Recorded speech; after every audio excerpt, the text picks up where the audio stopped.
हर हर Mahadev. Welcome to today session. आज हम बिजनेस इकोनॉमिक्स के यूनिट सेकंड को स्टार्ट कर रहे हैं। वीडियो के पहले ही मैं आपको एक ज़रूरी अपडेट देना चाहता हूँ। जो लोग हमारे टेलीग्राम चैनल पर अभी तक नहीं जुड़े हैं वो ज्वाइन कर लो, क्योंकि वहाँ मैंने बीसीए थर्ड सेमेस्टर का कंप्लीट सिलेबस की पीडीएफ और पहले यूनिट का पीडीएफ अपलोड किया है। इस वीडियो का और आने वाली सभी वीडियो का पीडीएफ भी वहीं आपको मिलेगा, जो आपको रिवीजन में मदद करेगा। मेरे टेलीग्राम चैनल का लिंक आपको वीडियो के डिस्क्रिप्शन में मिल जाएगा। तो चलिए बिना देरी के शुरू करते हैं unit second, market structure of business economics. सबसे पहला टॉपिक है हमारा equilibrium of A firm and price. This topic covers the concept of equilibrium, where the firm reaches a stable point where it's making just the right amount of profit without wanting to expand or reduce production. The price of goods and service is also stable at this point, meaning supply equals demand. इसका मतलब वह है जहां एक firm को नए अपने उत्पादन को बढ़ाने की जरूरत महसूस होती है और ना ही घटाने की। यहाँ पर उत्पादन की मात्रा और मूल्य स्टेबल हो जाते हैं, यानी मांग और आपूर्ति एक समान हो जाती है। फॉर एग्जाम्पल, मान लीजिए एक किसान 100 किलो गेहूं उगाता है और बाजार में इसकी मांग भी 100 किलो ही है। इस स्थिति में किसान को न तो ज्यादा उगाने की जरूरत है और ना ही कम। इस स्थिति को संतुलन कहते हैं, क्योंकि उसकी आपूर्ति और मांग एक समान है और मूल्य स्थिर रहता है। सेकंड टॉपिक है हमारा output determination under different market structure. These parts explore how firms decide the quantity of goods to produce depending on the type of market they operate in. Different market structure have different rules which impact how much firms will produce at what price.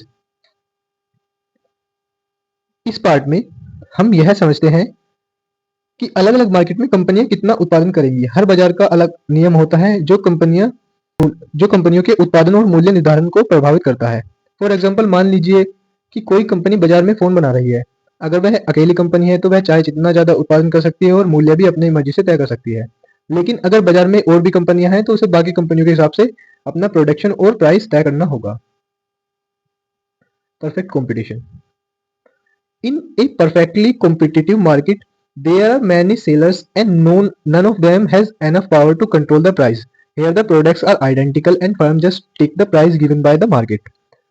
Perfect competition वाले बाजार में बहुत सारी कंपनियां होती हैं और कोई भी कंपनी अकेले प्राइस को कंट्रोल नहीं कर सकती। यहाँ पर सभी कंपनियां एक जैसे प्रोडक्ट बेचती हैं और बाजार द्वारा तय किए गए मूल्य को ही मानना पड़ता है।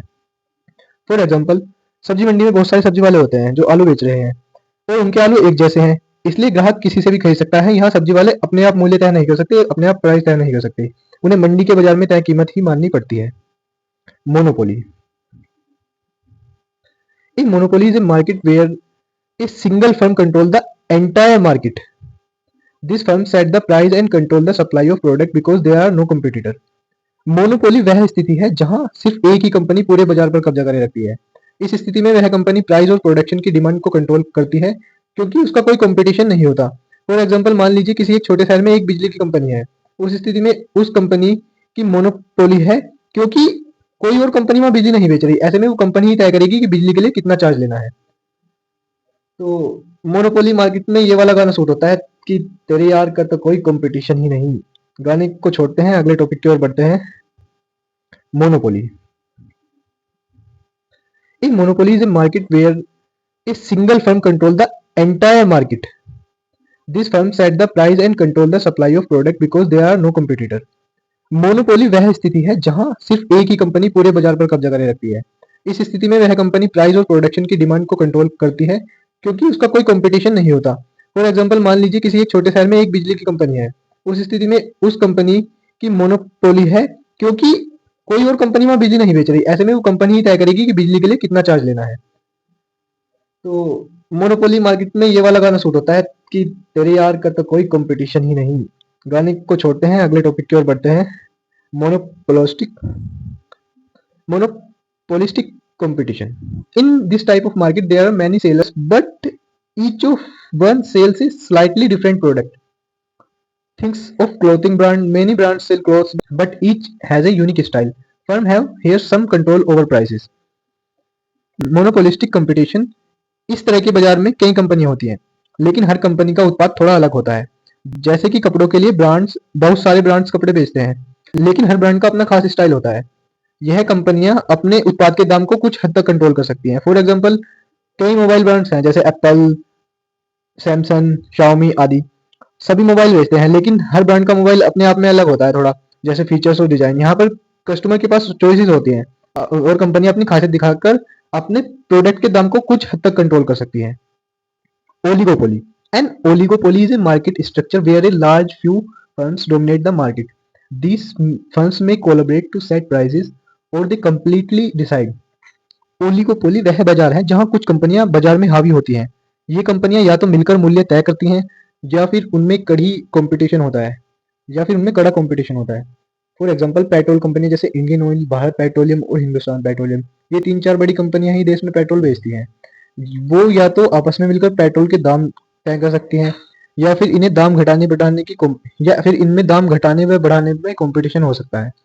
जैसे जैसे आप टॉपिक सीख रहे हैं, एक बात याद रखें, जीवन में कितना भी कंपटीशन क्यों ना हो, अगर आप इंडियन ऑयल, भारत पेट्रोलियम और हिंदुस्तान पेट्रोलियम, ये 3-4 बड़ी कंपनियां ही देश में पेट्रोल बेचती हैं। वो या तो आपस में मिलकर पेट्रोल के दाम तय कर सकती हैं या फिर इन्हें दाम घटाने बढ़ाने की या फिर इनमें दाम घटाने व बढ़ाने में कंपटीशन हो सकता है। जैसे जैसे आप टॉपिक सीख रहे हैं, एक बात याद रखें, जीवन में कितना भी कंपटीशन क्यों ना हो, अगर आपकी मेहनत और विश्वास मजबूत है तो आप किसी भी बाजार में अपनी पहचान बना सकते हैं। जैसे कंपनी अपने प्रोडक्ट को अलग बनाने की कोशिश करती है, वैसे ही आप अपने स्किल को अलग बनाने की कोशिश करें। तो दोस्तों, अगर आपको ये सेशन हेल्पफुल लगा हो तो वीडियो को लाइक करना, कमेंट करना और हमारे चैनल को सब्सक्राइब करना ना भूलें। इससे मुझे और मोटिवेशन मिलेगा और आप तक और भी यूजफुल कंटेंट पहुंचता रहेगा। और याद रखिए, सारी यूनिट्स कंप्लीट होने के बाद मैं आपको लास्ट 5 ईयर के क्वेश्चन पेपर सोल्व कराऊंगा, जिससे आपको एग्जाम में 90% मार्क्स लाना पॉसिबल हो जाएगा। So stay tune and keep learning. हर हर महादेव।